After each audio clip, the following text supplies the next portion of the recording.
ইবনে আব্বাস পানির পাত্রটা দুইটা উরুর চিপার মধ্যে লইয়া দুই হাত বেয়ে বেয়ে রক্ত পড়তেছে, দুইটা উরুর চিপার মধ্যে নিয়ে যখন হাঁকাইয়া হাঁকাইয়া সামনের দিকে যাচ্ছেন, এজিদ বাহিনীরা বৃষ্টির মতো তীর মাইরা ওনার পিছন দিকে যাইয়া পা মুবারককে লক্ষ্য করে এমন দুইটা সেফ মারছে গো, দেহ থেকে দুইটা পা মুবারক আলাদা হইয়া গেছে।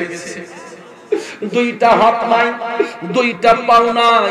বলুন তো একটা লোকের আর কোন শক্তি থাকতে পারেনি?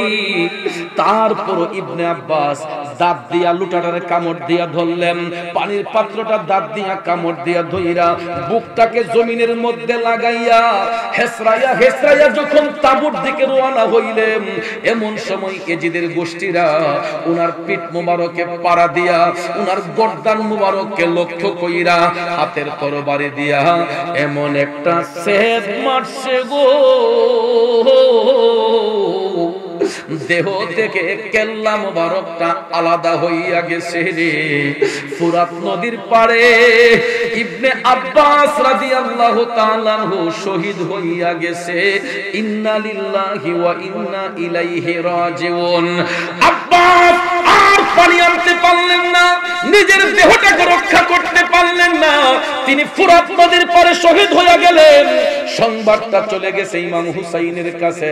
হুসাইন টপ টপ করে চোখের পানি ছাইরা কান্দে, সবাইকে সান্ত্বনা দিয়ে বলতেছে রে আমার আব্বাস, আমার নানা জান রাহমাতাল লিল আলামিন নবীর কাছে যাইয়া কাউসারের পানি পান করবে, তোমরা কেউ আমার আব্বাসের জন্য আর চিন্তা করো না।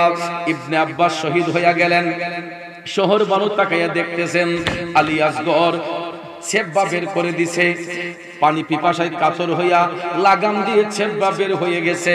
এমন সময় শহর বানু ডাক দিয়ে কই স্বামী গো, দেখেন না আপনার আলী আসগরের ছেব্বা বের হয়ে গেছে। হঠাৎ করে দেখা যায় ইমাম হুসাইনের 18 বছরের যুবক সন্তান, কত বছর? 18 বছরের যুবক সন্তান, উনার নাম হচ্ছে ইমাম আলী আকবর রাদিয়াল্লাহু তাআলা আনহু। একটা ছেলে, যুবক ছেলে 18 বছরের ইমাম আলী আকবর, এত নূরান্বিত চেহারা। হুসাইন প্রমাণ দিয়েছেন রাহমাতাল লিল আলামিন নবী যেই সূরতে দুনিয়ার জমিনে এসেছিলেন, দয়াল নবীর সেই সূরত মুবারককে দেখা আলী আকবরের চেহারাটা ঠিক আমার মায়ার নবীর মতো দেখা যাইত। গভীর মনোযোগ। 18 বছরের যুবক সন্তান ইমাম আলী আকবর ডাক দিয়া কয় আব্বা, আমার মতো একটা জোয়ান ভাই বেঁচে থাকতে আমার দুধের শিশু আলী আসগর ভাইটা কেমনে পানি পিপাসায় মারা যায়, একটা বার আমারে অনুমতি দেন, আমি ফুরাত নদীর পারে যাই আমার ভাইয়ের জন্য পানি আনি। ভাই একটা ছোট হলে বড় ভাই থাকলে যদি অল্প বয়সে বাপও মারা যায়, তো ভাই তুই চিন্তা করিস না, আমি তো বাচ্চা আছি। বাপের আদর দিয়ে সন্তানকে লালন পালন করে, ঠিক কিনা কর? যুবক ভাইয়ের আমার, আলী আকবর 18 বছরের যুবক সন্তান দাঁড়ায় বলতেছেন আব্বা আমাকে অনুমতি দেন, আমি আমার ভাই আলী আসগরের জন্য পানির ব্যবস্থা করি। হুসাইন ডাক দিয়া কই আলী আকবর, আমি তোমারে কেমনে অনুমতি দেই? তোরে দেখলে আমি আমার নানা জান রাহমাতাল লিল আলামিন নবীরে দেখার স্বাদ মিটাই। হে আলী আকবর, আমি কেমনে তোমারে বিদায় দেই রে বাপ? তোমারে দেখলে যে আমি নবীরে দেখার স্বাদ মিটাই। আলী আকবর কয় আমার ভাই তো পানি পিপাসায় মারা যাচ্ছে, আমাকে একটু অনুমতি দেন। একবার, দুইবার, তিনবার বলার পরে ইমাম আলী আকবর রাদিয়াল্লাহু তাআলা আনহুকে অনুমতি দেওয়া হইল। কষ্ট হইতেছে? গভীর মনোযোগ। আলী আকবর শের খুদা মওলা আলী রাদিয়াল্লাহু তাআলা আনহু জুলফিকার তরবারিটা হাতের মধ্যে নিলেন, হামজা রাদিয়াল্লাহু তাআলা আনহুর ঢাল হাতের মধ্যে নিলেন, আমার নবীজির দেওয়া পাগড়ি মুবারকটা মাথার মধ্যে পরিধান করলেন, ইমাম হুসাইনের শরীরের পোশাকটা ওনার গায়ের মধ্যে জড়াইলেন। সুলতান বেশে, বাদশা বেশে 18 বছরের যুবক সন্তান ইমামে মকাম আলী আকবর রাদিয়াল্লাহু তাআলা আনহু ঘোড়ার মধ্যে বসে আমার নবীর বংশের আওলাদ কেমন সুন্দর লাগে গো, এত ফুটফুটে নুরান্বিত চেহারা। জুলফিকার তরবারি নিয়ে যখন আলী আকবর বীর বিক্রম আক্রমণ নিয়ে আপন ভাই আলী আসগরের জন্য পানি আনতে যাইবেন, এমন সময় ভাইয়ের আমার ঘোড়ার উপর বৈশা যখন ঘোড়ারে হাঁকাইয়া হাঁকাইয়া যখন তিনি ফুরাত নদীর পারে গেলেন, এই নুরানি চেহারাটা দেখার পরেও এজিদের গোষ্ঠীর অন্তরে একটু মায়া লাগলো না। ওনাকে লক্ষ্য করে একটার পর একটা তীর মারতে লাগলো। নাউজুবিল্লাহ কর। একটার পর একটা তীর যখন মারতে লাগলো, ইমাম আলী আকবর জুলফিকার তরবারিটা যখন তিনি ঘুরাইতে লাগলেন, ঘুরাইতে ঘুরাইতে দেখা যায় মুহূর্তের মধ্যে শত শত ইয়েজিদের সৈন্যগুলারে কতল কইরা দিছে। কেমন শক্তি ছিল সেই জুলফিকার তরবারিতে। এই জুলফিকার সম্পর্কে আল্লাহর হাবিব হাদিস শরীফের মধ্যে বলেছেন, লা ফাতা ইল্লা আলী লা সাইফ ইল্লা জুলফিকার, শাহে মুর্দা শেরে আজদা সাইয়্যিদুল কাওনাইন বর। জোরে কোন আল্লাহু আকবার। আমার মদিনার কামলিওয়ালা নবী বলেছেন, আমার আলীর মতো যেমন কোন জওয়ান নাই, জুলফিকারের মতো এমন কোন তরবারিও নাই।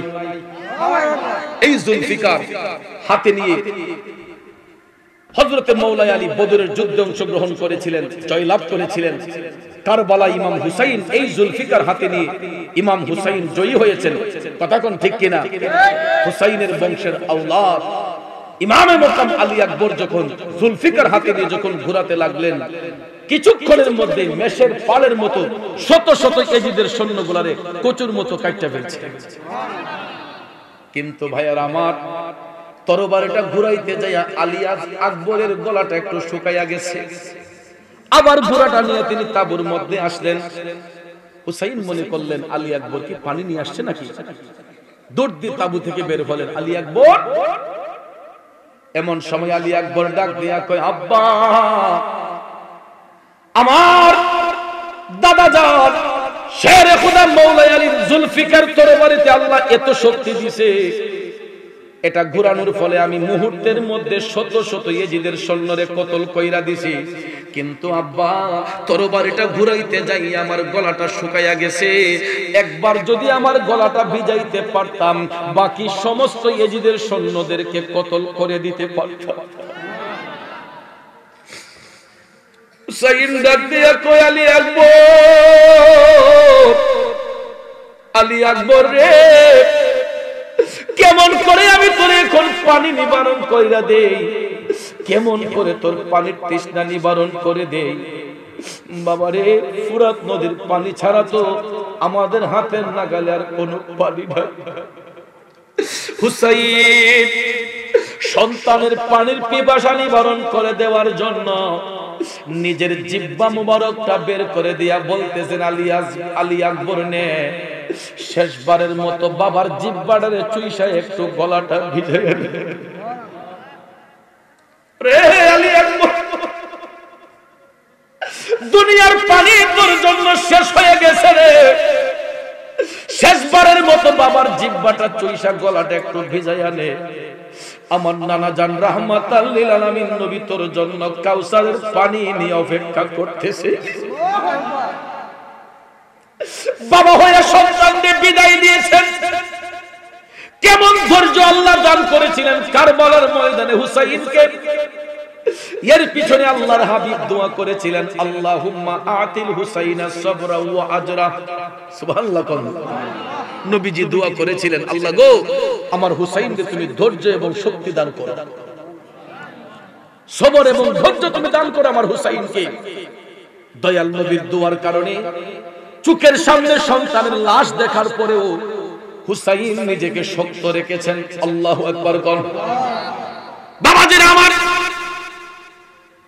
চোখের সামনে প্রতিদিন একজন একজন করে লাশ দেখতেছে ইমাম হুসাইন। কেমন ধৈর্যশীল ব্যক্তি ছিলেন চিন্তা করে দেখেন।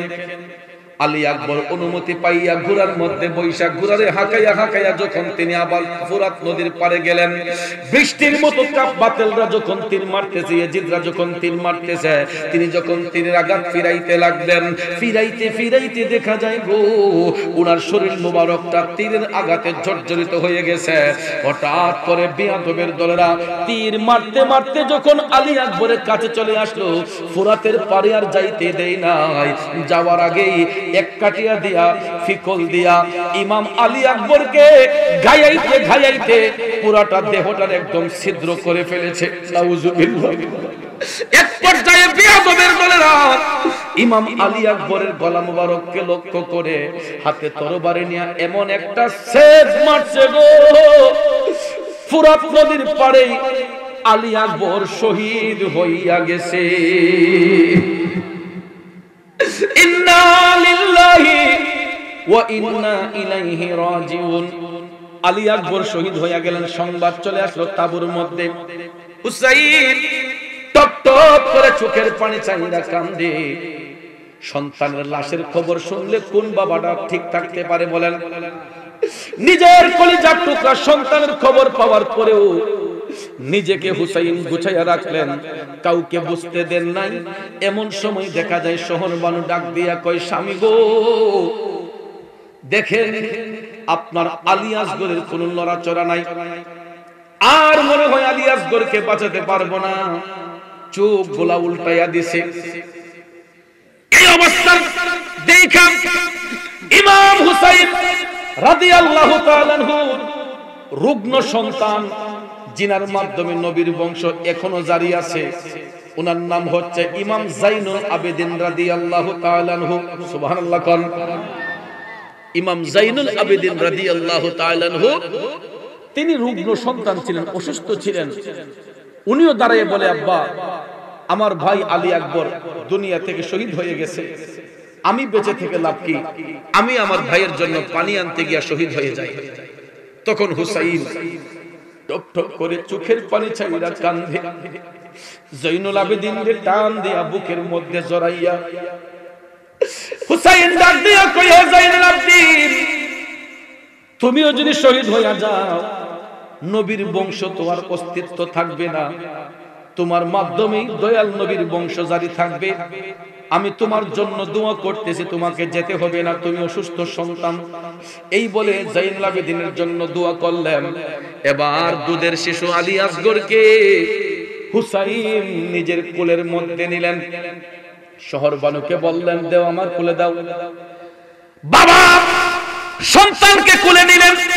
হুসাইন কেমন ধৈর্যশীল দেখেন, নিজের সন্তান নিজের চোখের সামনে চোখ গোলা উল্টাইয়া দিছে, পানি পান করতে না পেরে পানি পিপাসায় কাতর।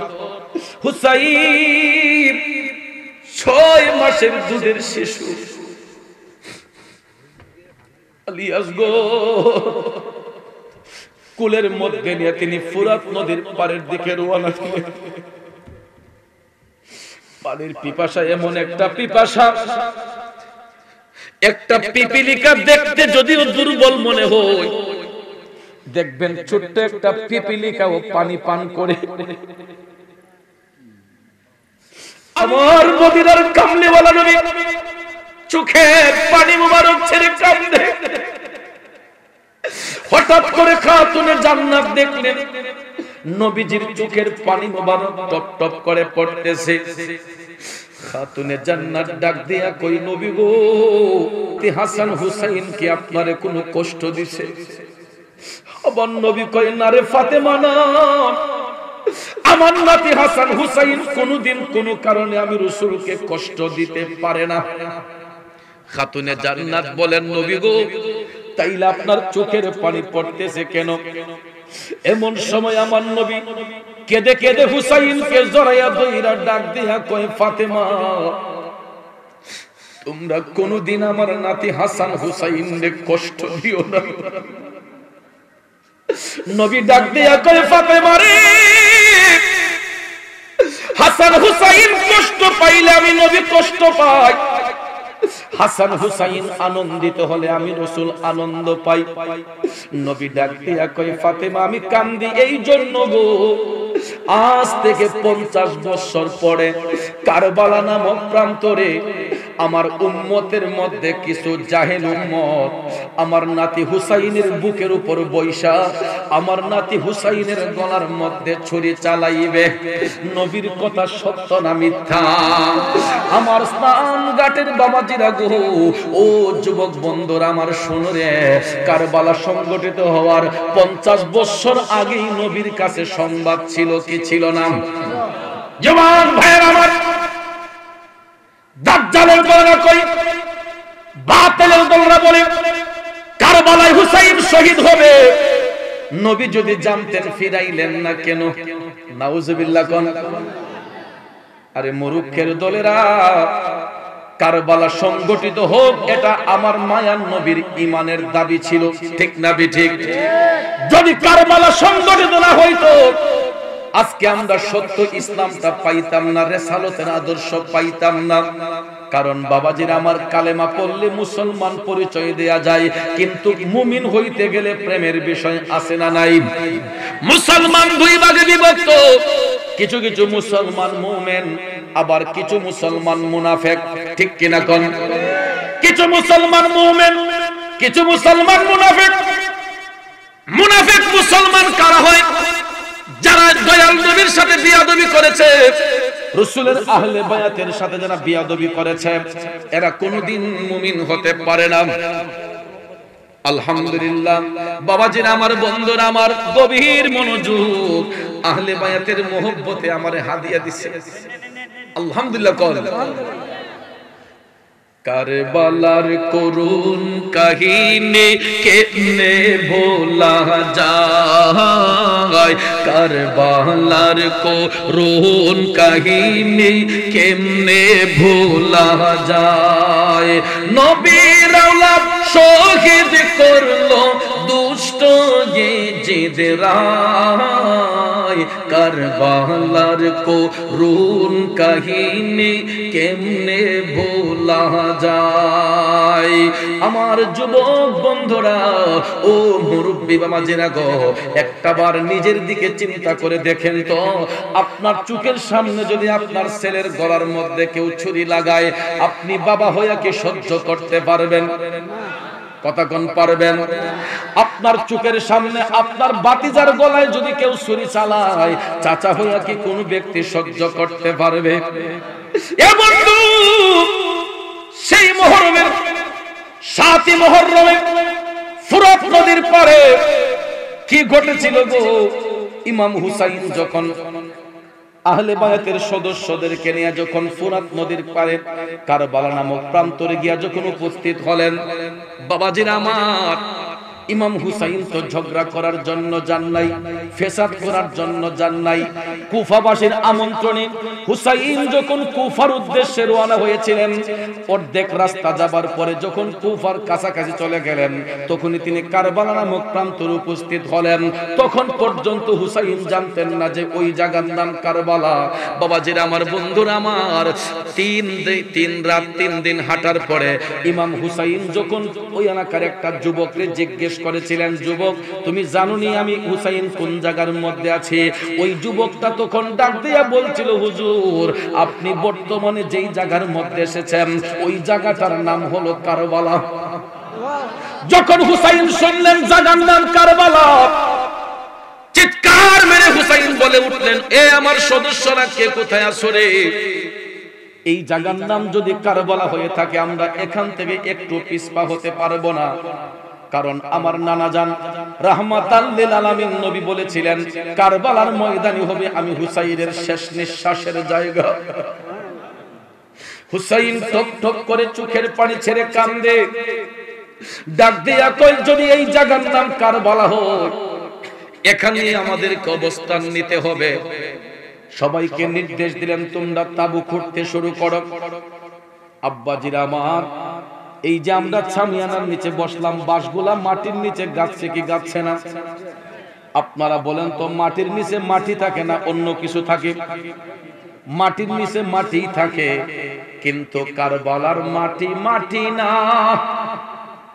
কারবালার মাটি ছিল আমার হুসাইনের রক্ত মুবারকে লাল। যখন কারবালার ময়দানে তাবু খুঁড়তে যাওয়া হইল, হুসাইনের সদস্যরা যেখানে গাই দেয় সেখান থেকে টাটকা রক্তগুলা উপর দিকে উতলাইয়া উঠে। ইমাম হুসাইনের সদস্যরা তাবু খুঁড়তে গেলে টাটকা রক্তগুলা উতলায় উপর দিকে উঠে। শহর বালো চোখের পানি ছেড়ে কান্না শুরু করে দিলেন। ডাক দিয়ে বললেন, স্বামী গো, দেখেন না চতুর্দিক থেকে শুধু রক্তের বন্যা বয়ে আসতেছে, কেন যেন এই জায়গার মধ্যে ভয় লাগতেছে, চলুন না এখান থেকে চলে যাই। হুসাইন ডাক দেয়া কই, শহর বানুরে, এই জায়গার নাম কারবালা, আমার নানা জানের পূর্ব ঘোষিত জায়গার নাম কারবালা। এই কারবালার ময়দানই হবে আমি হুসাইনের শেষ নিঃশ্বাসের জায়গা, এখান থেকে আমরা পিছপা হতে পারবো না। হুসাইনের বোন যায়েনব রাদিয়াল্লাহু তাআলা আনহা এই রক্তের বন্যা দেখে তিনিও কান্নাকাটি শুরু করলেন। ভাইজান চলুন না আমরা এখান থেকে চলে যাই। হুসাইন সান্ত্বনা দিলেন, যেতে পারবো না। এক পর্যায়ে হুসাইনের কন্যা প্রাণের সকিনা ডাক দিয়া কয়, আব্বা, কেন যেন ওই জায়গার মধ্যে একটু ভয় ভয় লাগতেছে, চলুন না এখান থেকে আমরা চলে যাই। হুসাইন ডাক দিয়া কয়, ও সকিনা রে, আমরা চেষ্টা করলো এই জায়গা থেকে আর নড়তে পারবো না, এটা আমার নানা জানের পূর্ব ঘোষিত জায়গা, এই জায়গার নাম হলো কারবালা। সবাইকে সান্ত্বনা দিয়া হুসাইন যখন তাবুর মধ্যে অবস্থান নিলেন, ওই দিনটা ছিল ৭ই মুহররম। কত মুহররম? মুহররমের ৭ তারিখ ছিল। দুষ্ট শয়তান ইয়াজিদের ষড়যন্ত্রে ইবনে জিয়াদ নামক একটা বিয়াদব গভর্নর ছিল, যে ওই বসরা এলাকার নেতৃত্ব দান করত, কুফার নেতৃত্ব দান করত।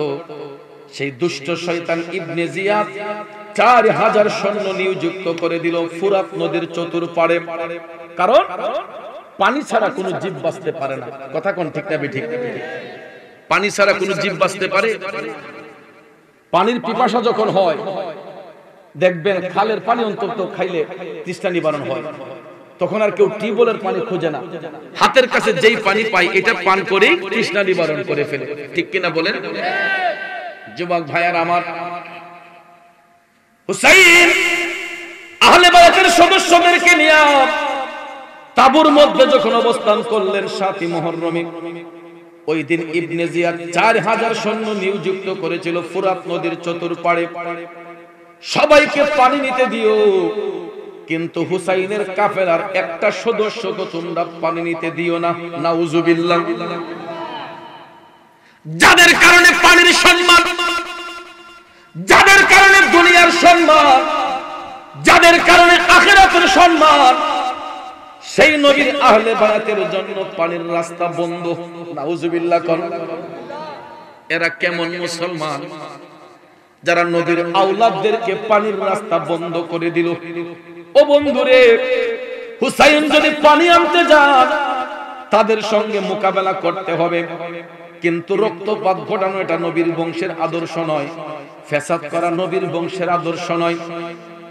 তারপরেও ইমাম হুসাইন তখন তরবারিটা হাতে নিয়েছিলেন যখন দুষ্ট শয়তান ইয়াজিদের দলেরা সীমা লঙ্ঘন করেছিল। বাবাজিরা আমার, আমি বাবা হয়ে আমার চোখের সামনে আমার সন্তান যদি পানি পিপাসায় মারা যায়, বলেন তো কোন বাবা কি সহ্য করবে? গরিব বলেন, মধ্যবিত্ত বলেন, উচ্চবিত্ত বলেন, সন্তানগুলা বাবার কাছে কোন জিনিসের আবদার করলে গো, দেখবেন বড় গাড়িটা কিনে নিতে না পারলেও প্লাস্টিকের একটা গাড়ি কিনা দিয়া বাচ্চারে সান্ত্বনা দেয়। যুবক ভাইয়ের আমার, ইমাম হুসাইন কাফেলা সহ যখন তাবুর মধ্যে অবস্থান, যুবক বৃদ্ধ সবাই ওই কাফেলার মধ্যে ছিল। এরই মধ্যে ৬ মাসের একটা ফুটফুটে সন্তান, যার নাম হচ্ছে ইমাম আলী আসগর, মাসুম বাচ্চা, নির্দোষ নিষ্পাপ একটা মাসুম বাচ্চা, ৬ মাসের সন্তান। আপনারা বলুন তো, ৬ মাসের একটা শিশুর হাতে কি অস্ত্র নিতে পারে? 6 মাসের একটা শিশু কি কথা বলতে পারে? 6 মাসের শিশুগুলা কি ভালো করে হাঁটতে পারে? আব্বাজিরা আমার, ওই ইয়াজিদের গোষ্ঠীরা কত নিকৃষ্ট একটা বার চিন্তা করে দেখেন। 6 মাসের দুধের শিশু আলী আসগর পর্যন্ত তাদের কাছে নিরাপদ ছিল না। সবাই যখন পানি পিপাসায় কাতর, মাসুম ফুটফুটে বাচ্চা আলী আসগর কথা বলতে পারে না, শুধু জবানটা খুলে আর বন্ধ করে, চোখের পাতিটা খুলে আর বন্ধ করে।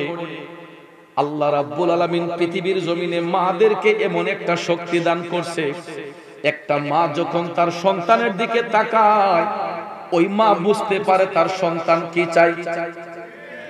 ঠিক না বেঠিক? আমরা কেউ বুঝতে পারি না, কিন্তু সন্তানের মুখের দিকে তাকালেই একজন মা বুঝতে পারে তার বাচ্চার কি প্রয়োজন। ঠিক কিনা বলেন? যুবক ভাইয়েরা আমার, মা শহর বানু তাকাইয়া দেখতেছেন সবাই তো পানি পিপাসায় কাতর, দুধের শিশু আলী আসগর পানির জন্য মুখটা খুলে আর বন্ধ করে। এমন সময় শহর বানু ডাক দিয়া হুসাইনকে বললেন, স্বামী গো, দেখেন না আমরা না হয় পানি পান নাই করলাম, আপনার দুধের শিশু আলী আসগর পানির জন্য ছটফট ছটফট করতেছে।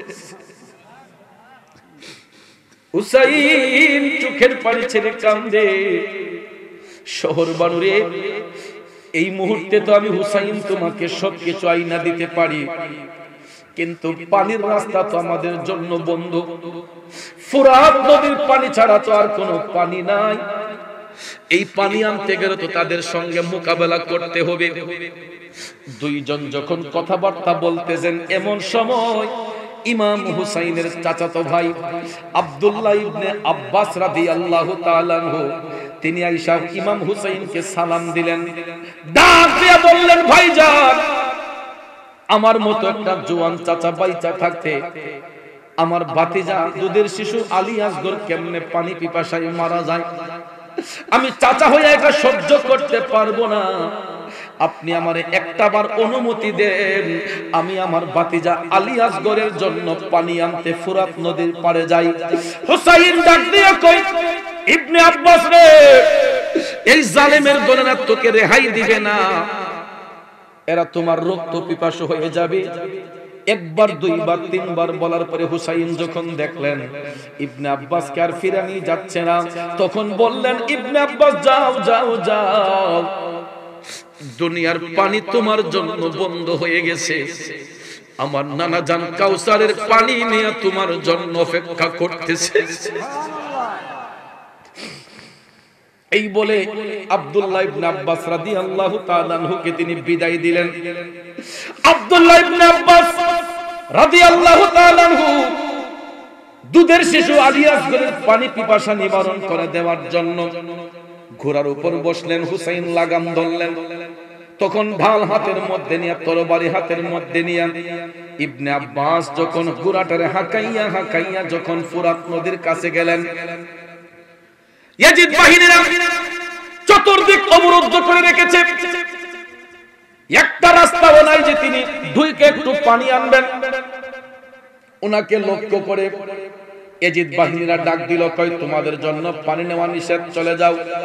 ইবনে আব্বাস ডাক দিয়ে বললেন, এ ভাইরা, আমি পানি পান করব না, আমার পানির কোনো প্রয়োজন নাই, আমার ভাতিজা দুধের শিশু আলী আসগরের জন্য একটু পানি প্রয়োজন। বাইরে আমার দুধের শিশু আলী আসগরটার একটু পানি তোরা দেস না। জালেমের দলেরা কয় না, তোমাদের জন্য পানির রাস্তা বন্ধ। নাউজুবিল্লাহ। হিন্দু বাড়িতে গিয়া যদি আমরা যদি বলি, ভাই আমার বাচ্চাটা কষ্ট হচ্ছে, একটু পানি দরকার, একটা দৌড় দিয়ে দেখবেন পুরাটা কলসি না দিয়ে দেখবেন। খ্রিস্টান পাড়ায় যান, দুধের বাচ্চা একটা বিপদে পড়েছেন, বাচ্চার জন্য কিছু আবদার করেন, ঠাস করে দিয়ে দিবে। ঠিক কিনা? এরা কেমন মুসলমান? এক ফোঁটা পানি দুধের শিশু আলী আসগরকে দিতে চাইল না। একবার, দুইবার, তিনবার বলার পরে আব্দুল্লাহ ইবনে আব্বাস রাদিয়াল্লাহু তাআলা আনহু চিন্তা করলেন, হাতের কাছে পানি রাইখা ভাতিজা যদি পানি না দিতে পারি আমি কেমন চাচা হইলাম। তখন তিনি বীর বিক্রম আক্রমণ নিয়া ফুরাত নদীর দিকে যখন তিনি ঝাঁপাইয়া পড়তেছেন, এমন সময় দেখা যায় আব্দুল্লাহ ইবনে আব্বাসকে লক্ষ্য করে বৃষ্টির মতো জালেমরা তীর মারতে শুরু করলো। চতুর্দিকে তীর যখন আসতে লাগলো, ডান দিকে ফিরালে বাম দিকে তীরের আঘাত লাগে, বাম দিকে ফিরালে ডান দিকে লাগে, সামনে ফিরালে পিছনে লাগে, পিছনে ফিরালে সামনে লাগে। পুরাটা শরীর যখন তীরের আঘাতে জর্জরিত হয়ে গেছে গো, রক্ত মুবারক গুলো যখন টপ টপ করে পড়তেছে, আব্দুল্লাহ ইবনে আব্বাস এই রক্তমাখা শরীর নিয়ে ওই তরবারি ঘুরাইতে ঘুরাইতে তিনি ফুরাত নদীর পারে চলে গেছেন। হাতের কাছে গিয়া যখন পানি দেখছেন, কান্না লোভ হইব বলে, কান্না লোভ সামলাতে পারবে? ইবনে আব্বাস হাতের কাছে পানি পাইয়া তিনি চিন্তা করলেন একটু তৃষ্ণাটা নিবারণ করি, কারণ নিজে তো পিপাসার্ত ছিলেন, ঠিক কিনা? তাফসীরের মধ্যে এসেছে ইবনে আব্বাস যখন পানি আনতে যখন গিয়েছিলেন, তখন রক্তমাখা শরীর নিয়ে ফুরাত নদীর পারে ঝাঁপ দিয়া যখন হাতের কাছে পানি পাইলেন, পানিটা একটু মুখে দিবেন, এমন সময় তিনি দেখতেছেন দুধের শিশু আলী আসগরের চেহারাটা পানির উপর ভাইসা উঠছে। আলী আসগর যেন ডাইকা বলতেছে, চাচা গেলেন আমার জন্য পানি আনতে, আমার মুখে পানি না দিয়ে আপনি কেমনে পানিটা পান করতেছেন? এই কথাটা মনে হয়ে যাওয়ার সাথে সাথে আর আব্দুল্লাহ ইবনে আব্বাস পানি মুখে দেন না, তিনি পানিটা রাইখা একটা পাত্রের মধ্যে অল্প কিছু পানি নিয়ে যখন তিনি তাঁবুর দিকে আসতেছেন, পিছন দিকে যাইয়া ইয়েজিদের বাহিনীরা ওনার বাম হাতটাকে লক্ষ্য করে হাতের তরবারি দিয়া এমন একটা সেদ মারছে বাজানো, ইবনে আব্বাসের দেহ থেকে বাম হাতটা আলাদা হয়ে গেছে,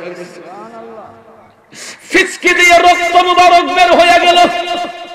দেখো রে বন্ধু, নবীর আওলাদ দিয়া ইয়েজিদদের অন্তরে কোনো মায়া ছিল না, রক্ত মুবারক গুলো ফিচকে টপ টপ করে পড়তেছে। এমন সময় তিনি ডান হাতের মধ্যে পানির পাত্রটা নিয়ে যখন সামনের দিকে যাচ্ছেন, হঠাৎ করে দেখা যায় ডান হাতের মধ্যে আরেকটা সেদ মারছে, ডান হাতটাও দেহ থেকে আলাদা হয়ে গেছে। আপনারা বলুন তো, দেহের মধ্যে থেকে দুইটা হাত যদি আলাদা হয়ে যায়, একটা মানুষের আর কোনো শক্তি থাকে? শক্তি থাকে? আর কোনো শক্তি নাই। আমি ওই দিন আমার বাসায় দেখেছি একজোড়া কবুতর আমার দানিয়ালে কিনে আনছে পালার লাগে। তো একদিনের জন্য আমরা কিছুদিন আগে বাসায় আসছি, বাড়িতে আসছিলাম, গত কিছুদিন আগে বাড়িতে একদিনের জন্য আসছিলাম, 1 তারিখ। বাসায় গিয়ে দেখি কবুতর গুলা বারান্দায় কেউ খাবার দিচ্ছে না। তখন আমি হঠাৎ করে কাপড় লাড়তে বারান্দায় গেছি, গিয়া দেখি কবুতর গুলা খাঁচার ভিতরে ছটফট ছটফট করতেছে। আমার ভিতরে বাড়ি মারল, জানি আমরা তো বাসায় ছিলাম না, কবুতর গুলা মনে হয় পানি পান করে না বা খাবার খায় না। আমি সবার আগে বোতল দিয়ে গিয়া নিয়ে এই ঠুলিটির মধ্যে পানি দিতেছি, বাড়িগুলার ভিতরে পানি দিতেছি। বিশ্বাস করে পানিটা দিতে দেরি হয়েছে, 2টা কবুতর 2 বাটি পানি মুহূর্তের মধ্যে গিলে ফেলছে। তখন বুঝলাম এই পাখিগুলার পানির পিপাসা লেগেছিল, ওই মুহূর্তে হয়তো খাবার দিলে খাবারটা খাইতো না, কিন্তু গিয়ে যখন বোতলের পানিগুলা যখন বাটিতে ঢাললাম, আমি দেখলাম কবুতর 2টা বাটির পানিগুলা একদম মুছে ফুছে খেয়ে ফেলছে। বাবাজিরা,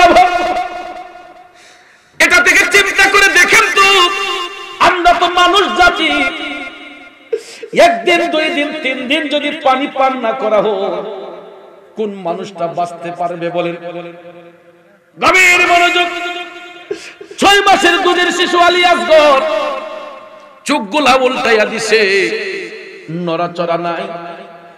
বাবার কোলে সন্তান হুসাইন ভাবলেন, শহর বানু বলে দিয়েছেন যে নেন আপনার সন্তানকে কোলে নিয়ে যদি ফুরাতের পারে যান, এদের তো বাচ্চা আছে, হয়তো আমার দুধের শিশু আলী আসগরের দেখলে ওদের একটু মায়া লাগতে পারে, ঠিক কিনা? কিন্তু আসলে কি এজিদের গোষ্ঠীর অন্তরে মায়া আছে? কথা কোন আছে?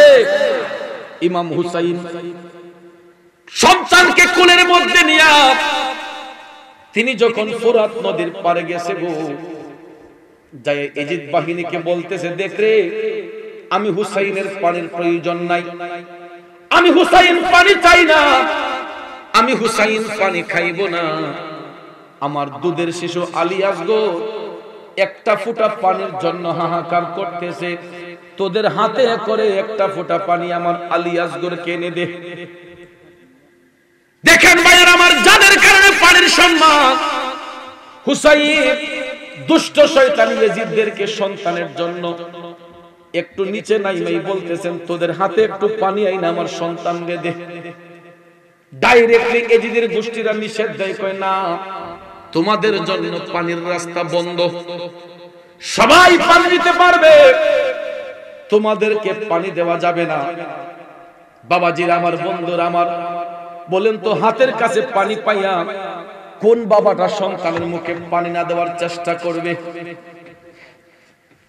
কোন সন্তান বাচ্চার মুখে পানি না দেওয়ার চেষ্টা করবে? হুসাইন আপন সন্তান আলী আসগরকে ফোরাত নদীর পারে শোয়াইয়া তিনি একটা দৌড় দিয়া নদীর মধ্যে গেলেন। ফোরাত নদীর একটু পানি হাতের মধ্যে আইনা যখন সন্তানের মুখে দিবেন, ঠিক ওই মুহূর্তে হরমেলা বিন কাহেল নামে একটা বিয়াদব, ঠিক আছে, হরমেলা বিন কাহেল নামে একটা ইজিদের সৈন্য 6 মাসের দুধের শিশু আলী আসগরকে লক্ষ্য করে, আপনার সাথে আমার শত্রুতা থাকতে পারে, তাই বলে আমার দুধের শিশুর সাথে আপনার কোন আক্রোশ থাকবে? আমরা ভাইয়ে ভাইয়ের মধ্যে মনোমালিন্য থাকতে পারে, কিন্তু দুধের বাচ্চার সাথে তো আর কারো কোনো শত্রুতা থাকতে পারে না, কারণ ওই বাচ্চারা তো নিষ্পাপ, হাতের মধ্যে তরবারি নিতে পারবে না, হাইটা তো একটা বোকাও দিতে পারবে না, হাইটা তো একটা কথাও বলতে পারবে না। কিন্তু দেখেন এরা কত বর্বর, এরা কত নিকৃষ্ট, ওই জালেমের গোষ্ঠীরা 6 মাসের দুধের শিশু আলী আসগরের গলাটাকে লক্ষ্য করে হরমেলা বিন কাহিল নামে একটা ইয়েজিদের সৈন্য হাতটা টানাইয়া আলী আসগরের গলা বরাবর এমন একটা তীর মারছে গো, দুধের শিশু আলী আসগরের গলাটা ছিদ্র হইয়া তীরটা এপাশ থেকে ওই পাশে বের হয়ে গেছে। আলী আসগর জিহ্বাটা বের করে দিয়া চুপটা উল্টায় একটা নাড়া দিয়া দুনিয়া থেকে শহীদ হইয়া গেছে।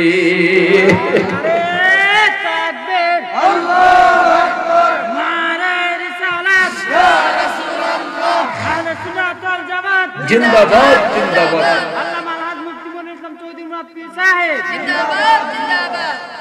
কারবালার করুণ কাহিনী কেমনে ভোলা যায়, কারবালার করুণ কাহিনী কেমনে ভোলা, নবীর আওলাদ শহীদ করলো দুষ্ট ইজিদরা, কারবালার করুণ কাহিনী কেমনে ভোলা যায়। যুবক ভাইরা আমার, ফোরাত নদীর পাড়ে দুধের শিশু আলী আসগর শহীদ হইয়া গেছে রে। ইমাম হুসাইন একটা চিৎকার মেরে কান্না শুরু করে দিলেন, ও জালেমের দলেরা কি করলি রে, কি দেখাইলি তোরা? আলী আসগর শহীদ হইয়া গেছে, আমি শহর বানুকে কি জবাব দেব? সন্তানের দেহটা কুলের মধ্যে নিয়ে যখন হুসাইন তাঁবুর অভ্যন্তরে আসলেন, সবাই মনে করেছে আলী আসগর মনে হয় পানি পান করেছে। শহর বানু দৌড়তে বের হলেন, যায়নাব রাদিয়াল্লাহু তাআলা আনহা বের হলেন, সকিনা বের হলেন, সবাই ডেকে বলতেছে, শহর বানু বলতেছে আমার সন্তান কি পানি পান করেছে? যায়নাব বলতেছে ভাইজান আমার ভাইফুত কি পানি পান করছে? সকিনা বলতেছে আমার ভাই কি পানি পান করছে? হুসাইন কথা কয় না, সবাই ডাক দিয়া কয় কথা বলেন না কেন? এমন সময় হুসাইন ডাক দেয়া কয়, শহর বানু রে, ও বোন জয়নব, ও আমার সকিনা, তোমরা কান্দো না। আমার আলী আসগর আর কোনোদিন দুনিয়ার পানি চাইবে না, আমার আলী আসগর আর কোনোদিন দুনিয়ার পানি খাইবে না। আমার আলী আসগর আমার নানা জান রাহমাতাল লিল আলামিন নবীর কাছে যাইয়া কাউসারের পানি পান করতেছে। বাবাজিরা, এই হলো এজিদের চরিত্র, যাদের কাছে দুধের শিশু পর্যন্ত নিরাপদ নয়। কথা কোন ঠিক কিনা? এরা হচ্ছে সেই এজিদের গোষ্ঠী। ভাইয়ের আমার, আহলে বায়াত পাক পাঞ্জাতন, চিনার নাম মানার নাম ঈমান।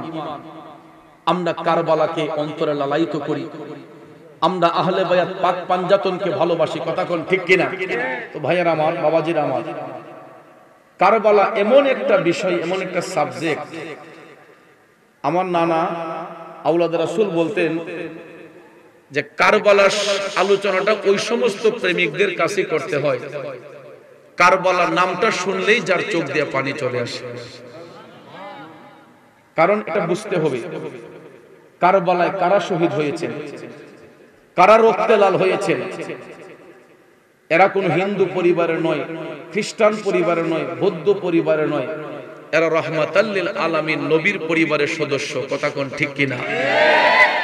পৃথিবীর জমিনে যত আদম সন্তান আছে আমরা সবাই গুনাহযুক্ত, তবে রসুল সহ রসুলের আহলে বায়াত পুত পবিত্র। আমরা যারা এখানে আছি কেউ বলতে পারবো যে আমরা গুনাহ করছি না? গুনাহ থেকে মুক্ত না যুক্ত? আমরা যত বড় আল্লাহওয়ালা হই, যত বড় পীর সাহেব হই, যত বড় বুজুর্গ হই, আমরা গুনাহ যুক্ত, তবে রসুল সহ রসুলের আহলে বায়াত তারা গুনাহ থেকে মুক্ত। আর এটা আমার কথা নয়, আপনার কথা নয়। মহাগ্রন্থ আল কোরআন সূরাতুল আহজাব 33 নম্বর আয়াতে কারিমায় আল্লাহ রাব্বুল আলামিন স্পষ্ট বর্ণনা করেছেন, স্বয়ং রাব্বুল আলামিন আহলে বায়াতের পবিত্রতা বর্ণনা করেছেন। সুবহানাল্লাহ বলেন। বাবাজিরা আমার, বন্ধুরা আমার, গভীর মনোযোগ, লম্বা চড়া কথা বলে সময় নষ্ট করব না। রাত গভীর, অল্প কিছু কথা বলে আপনাদের কাছ থেকে বিদায় নেব। আল্লাহ রাব্বুল আলামিন মহাগ্রন্থ আল কোরআনুল কারীমের সূরাতুল আহজাবের 33 নম্বর আয়াতে পাকে ঘোষণা দিচ্ছেন, বিসমিল্লাহির রহমানির রহিম।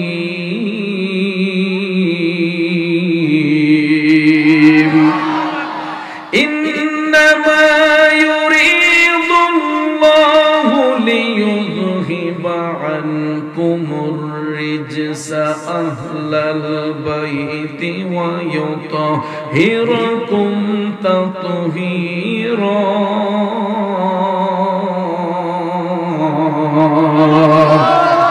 একটা জবান বন্ধ রাখবেন না, উচ্চ স্বরে বলুন ঘোষণাকার। আমার যুবক ভাইয়েরা, আল্লাহ রাব্বুল আলামিন বলতেছেন, হে আহলে বায়াত, নিশ্চয়ই আল্লাহ রাব্বুল আলামিন চান তোমাদেরকে সমস্ত পাপ রাশি থেকে মুক্ত রাখতে এবং সম্পূর্ণ রূপে পুত পবিত্র রাখতে ইচ্ছে পোষণ করেছেন কে? বাবাজিরা আমার, বন্ধুরা আমার, এই হলো আয়াতে কারিমার সরল তরজমা। আল্লাহ রাব্বুল আলামিন বলেছেন, হে আহলে বায়াত, নিশ্চয়ই আমি আল্লাহ চাই তোমাদেরকে সমস্ত পাপ রাশি থেকে মুক্ত রাখতে, সম্পূর্ণ রূপে পুত পবিত্র রাখার ইচ্ছে পোষণ করেছেন কে? এখন বুঝতে হবে, জানতে হবে আহলে বায়াত কারা। বাবাজিরা আমার, 4টা নাম মুবারকের সমন্বয়ে রাসূলের আহলে বায়াত।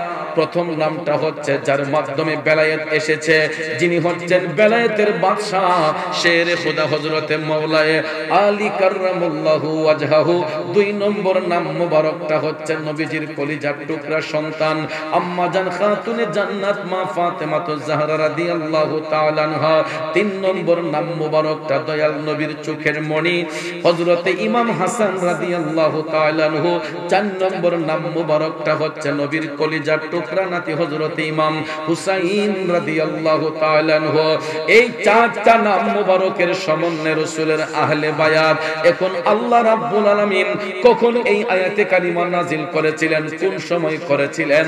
বাবাজিরা আমার, এই প্রমাণ দিয়েছেন দয়াল নবীজির স্ত্রী মুমিনদের মা হযরতে উম্মে সালমা রাদিয়াল্লাহু তাআলা আনহা। এই আয়াতে কারিমার শানে নুজুলের দিকে নজর করলে দেখা যায় যখন এই আয়াতে কারিমা নাজিল করা হয়েছিল রাহমাতাল লিল আলামিন মায়ার নবী দয়ার নবীজি উম্মে সালমা রাদিয়াল্লাহু তাআলা আনহার হুজরা শরীফের মধ্যে অবস্থান করেছিলেন। যুবক ভাইরা আমার, অবস্থান করার পরে হঠাৎ করে আল্লাহ রাব্বুল আলামিন জিবরাইল আলাইহিস সালামের মাধ্যমে এই আয়াতে কারিমা যখন নাজিল করলেন, আম্মা জান উম্মে সালমা রাদিয়াল্লাহু তাআলা আনহা তিনি বলতেছেন যখন এই আয়াতে কারিমা নাজিল করা হয়েছিল রাসূল সহ আমার ঘরের মধ্যে তখন 7 জন ছিলেন। কয়জন? একজন হলেন আল্লাহর হাবিব রাহমাতাল লিল আলামিন, আরেকজন হচ্ছে ফেরেশতা জিবরাইল আলাইহিস সালাম, আরেকজন হচ্ছে মিকাইল আলাইহিস সালাম। কয়জন গেল? 4 জন হলো। বাকি 4 জন শের খুদা মাওলানা আলী রাদিয়াল্লাহু তাআলা আনহু, খাতুনে জান্নাত মা ফাতেমা জাহরা রাদিয়াল্লাহু তাআলা আনহা, ইমাম হাসান ওয়াল হুসাইন রাদিয়াল্লাহু তাআলা আনহুমা। এই 7 জন আম্মা জান উম্মে সালমা রাদিয়াল্লাহু তাআলা আনহার হুজরা শরীফের মধ্যে ছিলেন। যখন আয়াতে কারিমা নাজিল হলো আম্মা জান উম্মে সালমা রাদিয়াল্লাহু তাআলা আনহা দয়াল নবীর কদম মোবারকে গিয়ে আরজ করলেন, নবী গো, ইয়া রাসূলুল্লাহ, আমি উম্মে সালমাকে আপনার আহলে বায়াতের অন্তর্ভুক্ত নই। জবাবে দয়াল নবী বললেন, না। সুবহানাল্লাহ। দেখেন ভাইয়ারা আমার, নবীজির স্ত্রী মুমিনদের মা, যিনি নবীজির সঙ্গে সংসার জীবন করলেন, অথচ উনি প্রশ্ন করলেন, নবী গো, আমি কি আপনার আহলে বায়াতের অন্তর্ভুক্ত নই? জবাবে দয়াল নবী বলতেছেন, উম্মে সালমা, তুমি আমার স্ত্রী, এটা সত্য। আল্লাহ রাব্বুল আলামিন তোমাকে জান্নাতের শুভ সংবাদ দিয়েছেন, এটাও সত্য। উম্মে সালমা রে, তুমি আমার আহলে বায়াতের অন্তর্ভুক্ত নও। অর্থাৎ বোঝা গেল আল্লাহ রাব্বুল আলামিন আহলে বায়াতকে সম্মান করে দিয়েছেন আলাদাভাবে, যা অন্য কাউকে দেন নাই। দয়াল নবী এই 4 জনের নাম মুবারক বলেছেন, যাদের সম্মান আল্লাহ দিয়েছেন, যাদের সম্মান দয়াল নবী দিয়েছেন, পৃথিবীর তামাম ইমানদারগণ দিয়েছেন। আজকাল দেখা যায় এই পৃথিবীর মধ্যে আহলে বায়াত পাক পাঞ্জাতনের শত্রুও বেড়ে গেছে, ঠিক কিনা বলেন? বাবাজিরা আমার, বন্ধুরা আমার, গভীর মনোযোগ। আহলে বায়াত পাক পাঞ্জাতন চিনার নাম, মানার নাম হলো ঈমান। গভীর মনোযোগ বাবারে। দেখেন এই আয়াতে কারিমা নাজিল হওয়ার পরে আম্মা জান উম্মে সালমা রাদিয়াল্লাহু তাআলা আনহা বলেন, একটানা 6 মাস। কয় মাস? এই আয়াতে কারিমা আল্লাহ পাক নাজিল করার পরে একটানা 6 মাস রাহমাতাল লিল আলামিন মায়ার নবী দয়ার নবীজি হাসান হুসাইনকে দেখার জন্য তাদের সম্মানে দয়াল নবী প্রতিদিন একবার আম্মা জান আয়েশা খাতুনে জান্নাতের হুজরা শরীফের মধ্যে যাইয়া আহলে বায়াতকে ডাক দিয়ে দয়াল নবী সালাম দিতেন, হে আহলে বায়াত, তোমাদের উপর দুরূদ ও সালাম। গোটা পৃথিবীর নবীর দুরূদ পড়তে পাগল হয়ে যায়। স্বয়ং রাসূল খুদা সাল্লাল্লাহু আলাইহি ওয়াসাল্লাম আহলে বায়াতের মহব্বতে সালাম দিয়ে বলেছেন, হে আহলে বায়াত, তোমাদের উপর দুরূদ ও সালাম। স্বয়ং দয়াল নবী তাদের উপর সালাম বর্ষণ করেছেন। তাইলে বুঝতে হবে আহলে বায়াত কোন সাধারণ ব্যক্তিদের নাম নয়, যারা হচ্ছে জান্নাতের টিকিট প্রাপ্ত, যাদেরকে জান্নাতের দায়িত্ব দেওয়া হয়েছে। বাবাজিরা আমার, বন্ধুরা আমার, জান্নাতের মধ্যে যাইতে হলে যারা জান্নাতের আশা করে বাধ্যতামূলক আহলে বায়াত পাক পাঞ্জাতনকে ভালোবাসতে হবে, ঠিক কিনা বলেন? গভীর মনোযোগ যুবক ভাইয়েরা, বাবাজিরা আমার, প্রতিদিন আল্লাহর হাবিব হাসান হুসাইনকে দেখার জন্য আহলে বায়াতের সম্মানে খাতুনে জান্নাত মা ফাতেমা জাহরা রাদিয়াল্লাহু তাআলা আনহার হুজরা শরীফের মধ্যে যাইতেন। এই জন্য কবি লিখেছেন, কত আদর করতেন নবী ইমাম হাসানকে, কত আদর করতেন নবী ইমাম হোসেনকে, আদর করে চুমু খেতেন তাদের গোলেতে, কত আদর করতেন নবী ইমাম হাসানকে, কত আদর করতেন নবী ইমাম হোসেনকে, ঠিক কিনা বলেন? আমার যুবক বন্ধুরা, ও মুরব্বী বাবাজিরা গো, হাসান হুসাইন কোন সাধারণ নাম মুবারক না। আল্লাহর হাবিব সাল্লাল্লাহু আলাইহি ওয়াসাল্লাম ইরশাদ ফরমান, আমি নবীর দুইটা চোখ মুবারক, আমার একটা চোখের মনি হলো আমার হাসান, আর একটা চোখের মনি হলো আমার হুসাইন।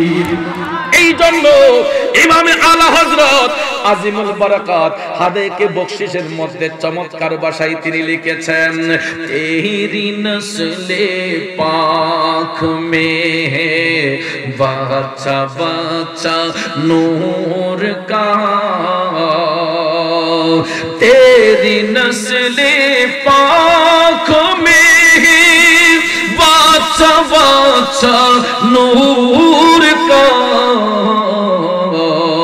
तू है आईने नूर तेरा, तू है आईने नूर तेरा, सब घराना नूर का। একটা জবান বন্ধ রাখবেন না, চিৎকার মেরে বলুন আল্লাহু আকবার। আমার যুবক ভাইয়েরা, ও মুরব্বী বাবাজিরা গো, আমার আলা হযরত লিখতেছেন, আমার নবীর বংশের মধ্যে দুইটা নূরের তারকা, একটা হলো ইমাম হাসান আর একটা হলো ইমাম হুসাইন, যাদেরকে দয়াল নবী দুই চোখের মনি বলতেন। দয়াল নবী বলতেন, আমার একটা চোখের মনি হলো আমার হাসান, আর একটা চোখের মনি হলো আমার হুসাইন, যাদেরকে নবী দুই চোখের মনি বলতেন।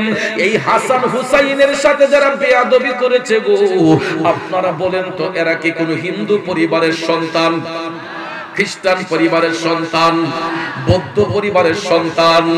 আমার স্থান ঘাটের যুবক ভাইয়েরা, ও মুরব্বী বাবাজিরা গো, এরা কোন হিন্দু পরিবারের সন্তান নয়, এরা কোন খ্রিস্টান পরিবারের সন্তান নয়, এরা কোন বৌদ্ধ পরিবারের সন্তান নয়, এরা এক জাতীয় কলঙ্কিত মুসলিম পরিবারের সন্তান ছিল। কথা বলেন ঠিক কিনা? আমার যুবক ভাইয়েরা, প্রশ্ন হলো, যাদের পরিচয় মুসলমান, মুসলমান হয়ে যারা দয়াল নবীর আওলাদের গলার মধ্যে ছুরি লাগাইতে পারে গো, কোশ্চিন কালেও কি এরা ইমানদার হতে পারে? কথা কোন পারে?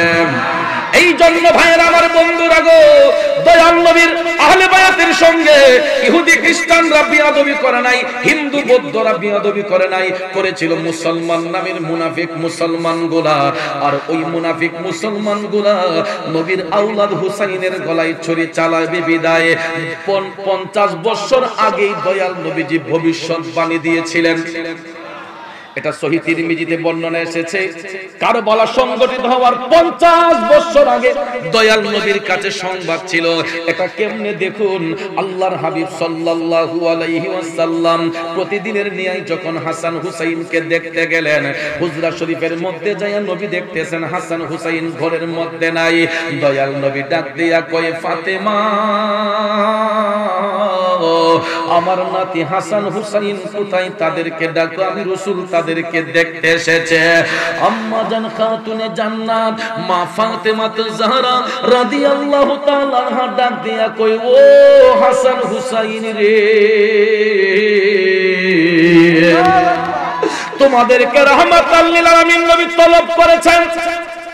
যুবক ভাইয়েরা, হাসান হুসাইন সংবাদটা পাইয়া লাব্বাইক ইয়া রাসূলুল্লাহ বলে যখন নবীজির কদমে আসলেন, আমার মদিনার কামলিওয়ালা নবীজি একটা রান মুবারকের মধ্যে বসাইলেন ইমাম হাসানকে, আর একটা রান মুবারকের মধ্যে বসাইলেন কলিজার টুকরা ইমাম হুসাইনকে।